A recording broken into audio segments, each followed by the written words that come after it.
అందరికీ నమస్కారం. Welcome to Leo. Andhra Pradesh గవర్నమెంట్కి సంబంధించి మరొక ఐపీఎస్ అధికారి మీద సస్పెన్షన్ వేటు పడింది. తాజాగా చూసుకుంటే అగ్నిమాపక శాఖకు సంబంధించి డీజీగా పనిచేసినటువంటి వ్యక్తి, దానితో పాటుగా ప్రధానంగా సిఐడి చీఫ్గా పనిచేసినటువంటి వ్యక్తి సంజయ్ కుమార్, ఈయన మీద ప్రభుత్వం సస్పెన్షన్ వేటు వేయడం జరిగింది. అసలుకి ఈ యొక్క సస్పెన్షన్ వేటు ఎందుకు పడింది? గడిచిన 5 సంవత్సరాలు వైకాపా ప్రభుత్వం హయాంలో అప్పటి పెద్దలకి కొమ్ము కాశారని చెప్పేసి అనేక ఆరోపణలు ఈయన మీద ఉండడం జరిగింది. అయితే దానికి మూల్యంగానే ఇది జరిగిందా, లేదా ఎక్కడ తప్పు జరిగింది? వీటన్నిటి గురించి పూర్తి విశ్లేషణ తెలుసుకునే ప్రయత్నం చేద్దాం. మనతో ఉన్నారు సీనియర్ జర్నలిస్ట్ కనకదుర్గ గారు. మేడం నమస్కారం అండి. నమస్తే అండి. మేడం, మనం చూసాం కూటమి ప్రభుత్వం అధికారంలోకి వచ్చాక కాదంబరి జత్వాగ్ అని చెప్పేసి అప్పుడు ఆవిడ కేసులో 3 ఐపీఎస్ని సస్పెండ్ చేయడం జరిగింది. దేశవ్యాప్తంగా చాలా సంచలనంగా మారింది. ఇప్పుడు చూసుకుంటే మరొక ఐపీఎస్ అధికారి, సిఐడి చీఫ్గా పనిచేసినటువంటి వ్యక్తి సంజయ్ గారిని కూడా సస్పెండ్ వేటుకి గురి చేశారు. అంటే ఈయన మీద అప్పుడు చూసాం మనం, బాబు గారి అరెస్టులో కూడా ఈయన కీలక పాత్ర పోషించారు. అప్పుడు ప్రెస్ మీట్లు కూడా పెట్టారు. ఈయన సస్పెండ్ ఎందుకంటారు ఇప్పుడు సడన్గా ఏం కాదండి. ఇప్పుడు ఇవాళ ఐపీఎస్ సస్పెండ్ అయ్యాడంటే ఇది చిన్న విషయమా? సిగ్గుపడాల్సిన విషయం కదా. ఇప్పుడు ఒక ఐఏఎస్ ఐపీఎస్ అంటే మనందరికీ ఎంత గౌరవం అండి. అవి చదవాలని ప్రతి వాళ్ళు ఆశిస్తారు కదా, అంత తేలిగ్గా అవుతారా?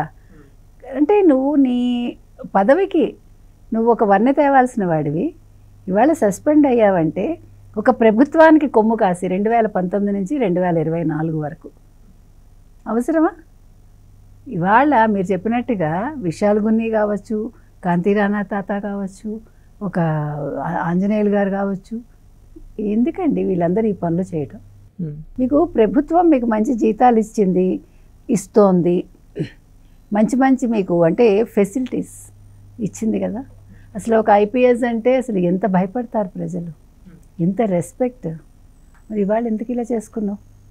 ఎక్కడ జరిగింది తప్పిదం? చేతిలో చేసుకున్నాడు.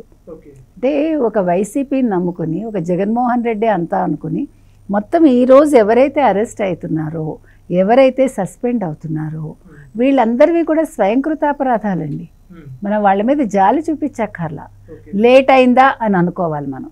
ఎందుకంటే ఇప్పుడు 5 నెలలు అయిపోయి 6వ నెల, ఇది 6వ నెల కూడా అయిపోతుంది. ఇంకా విదిన్ నో టైం. ఇంకంతా ఇవాళ అప్పుడే 4వ తారీఖు, ఇంకా 8 రోజులు అయితే 6 నెలలు అయిపోతుంది. అంటే 6 నెలల్లో చేయగలిగారు అంటే మనందరం సంతోషించాలి. ఇప్పుడు ఎవడు తప్పు చేసినా, ఎంతటి వాడైనా వదిలే ప్రసక్తి లేదు అని చంద్రబాబు నాయుడు గారు చెప్పారు, పవన్ కళ్యాణ్ చెప్పారు, ముఖ్యంగా లోకేష్ రెడ్ బుక్ చెప్పింది. అవునా?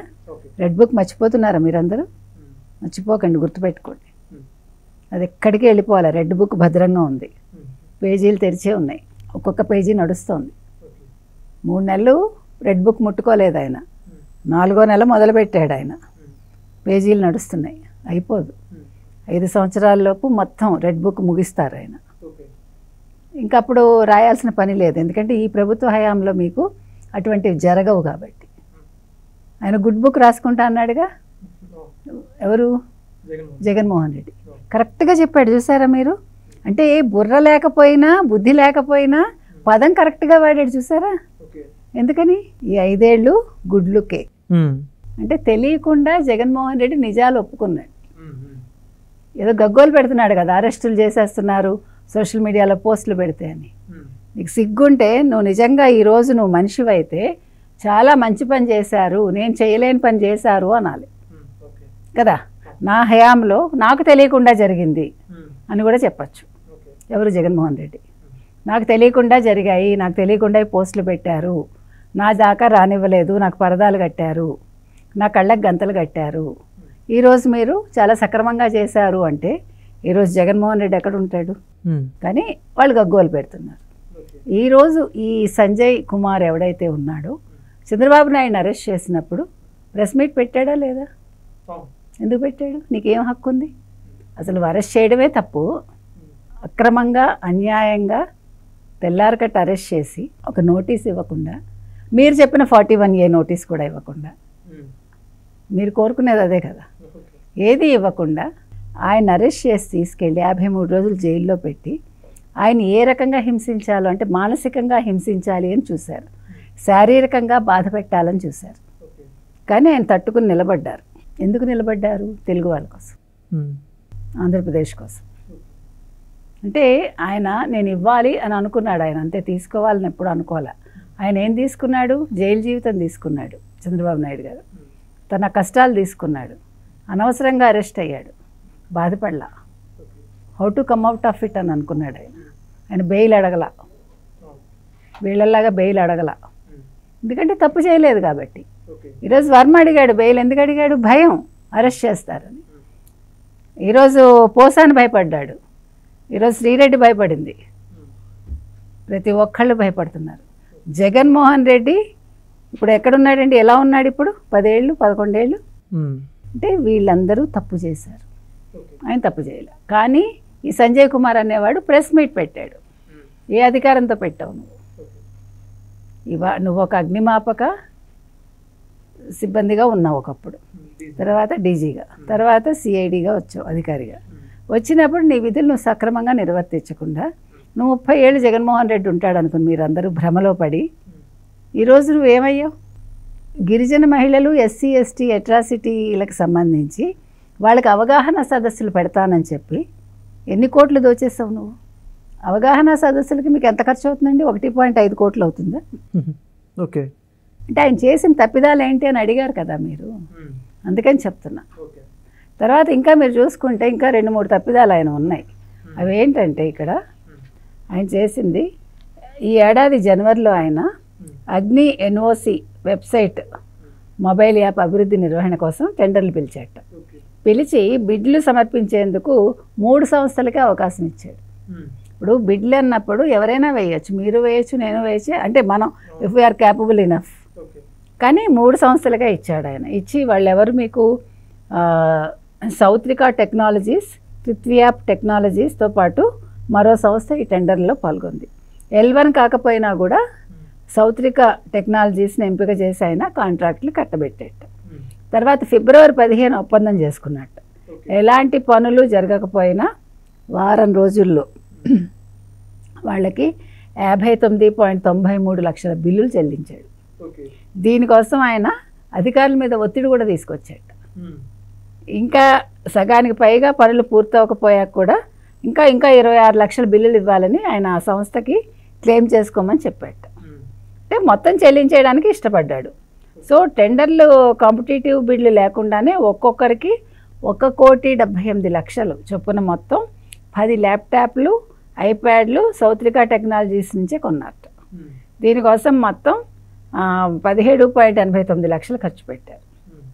అది అయితే ఇక్కడ అసలు ట్విస్ట్ ఏంటంటే ఈ క్రిత్వాసు సౌత్రికా టెక్నాలజీస్ 2 ఒకటే. సో వీళ్ళ మొత్తం ఏదైనా కూడా flat number 601 Lalithanjali apartment, Dwarakapuri colony, Hyderabad. అక్కడికి వెళ్ళి విజిలెన్స్ అధికారులు పరిశీలిస్తే ఆ సంస్థే లేదని తేలింది. మీకు అర్థమైందా? సో ఈ 2 ఒకటే.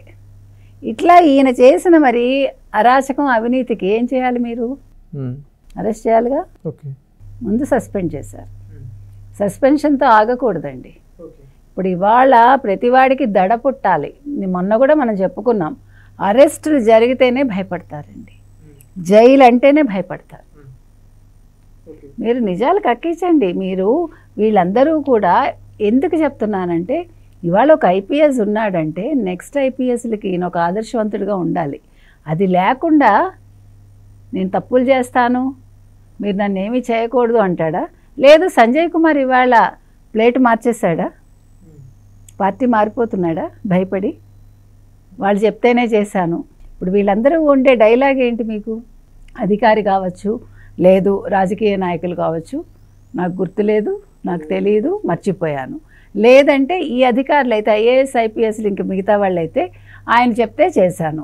సరే ఆయన చెప్పాడు, అయ్యా నీ బుద్ధి ఏమైంది?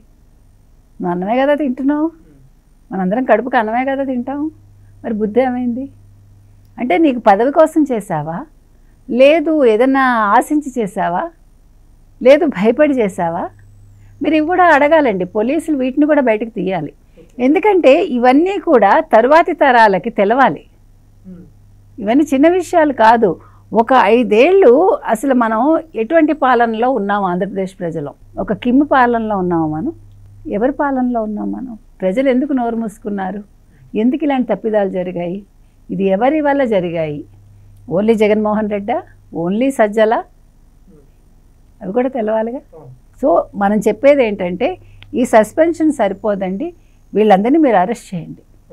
మీరు దీనికోసం కేంద్రానికి లేఖ రాస్తారో, కేంద్రం నుంచి అనుమతులు తెచ్చుకుంటారో, బికాజ్ ఐఏఎస్ ఐపీఎస్ వాళ్ళు డిఫరెంట్ కాబట్టి, వాళ్ళు కేంద్ర సర్వీసులు కాబట్టి, ఇప్పుడు మోదీ గారు కూడా వీటి మీద దృష్టి పెట్టాలండి. ఇప్పుడు ఇలా జరుగుతున్నాయి అంటే, ఇప్పుడు ఒక గవర్నమెంట్ ఇవాళ సరిగా లేదు అంటే కేంద్రం ఏం చేస్తుందండి? 5 ఏళ్ళు ఒక ప్రభుత్వం ఇన్ని అవినీతులు అరాచకాలు చేస్తే మీరేం చేశారు అని మనం బీజేపీని అడుగుతున్నాం, ఇవాళ కేంద్రాన్ని అడుగుతున్నాం. ఎందుకు అడుగుతున్నామంటే మీరు వాళ్ళతో పాటు కలిసి పనిచేశారు, అంటే మీరు ప్రభుత్వంలో లేకపోవచ్చు బట్ సహకారం అందించారుగా. మరి మద్దతు ఇచ్చినప్పుడు మీరు మీతో పాటు పనిచేస్తున్న ఇంకొక ప్రభుత్వంలో ఉన్న ఒక పార్టీని మీరు ఎందుకు ప్రశ్నించలేదు అని మనం అడుగుతున్నాం ఇవాళ. అది కూడా తప్పే కదండి. ఇప్పుడు మీరు తప్పు చేస్తారండి, మీ తప్పు చేస్తుంటే నేను చూస్తూ ఊరుకుంటే తప్పు నాది కూడాగా. మరి ఏం చేశారు మీరు? ఇప్పుడు ఒక కూటమిలో ఉన్నప్పుడు కూటమి తప్పు చేస్తే ప్రశ్నించాల్సిన బాధ్యత ఇంకొక పార్టీకి ఉంటుంది. ఇవాళ వాళ్ళు అది తప్పారు, ఎవరు? బీజేపీ. కాబట్టి ఇవాళ కేంద్రం దీని మీద దృష్టి పెట్టాలి, ఏం జరిగింది ఏంటి వివరంగా తెలుసుకొని దీని మీద చర్యలు తీసుకోవాలి. ఖచ్చితంగా మేడం. చూద్దాం ఈ యొక్క సంజయ్ కుమార్ గారి మీద ఉన్నటువంటి సస్పెండ్ అంతవరకే ఉంటుందా లేదా అరెస్ట్ వరకు వెళ్తుందా? థ్యాంక్ యూ మేడం, ధన్యవాదాలు. Please subscribe to Leo news for more videos.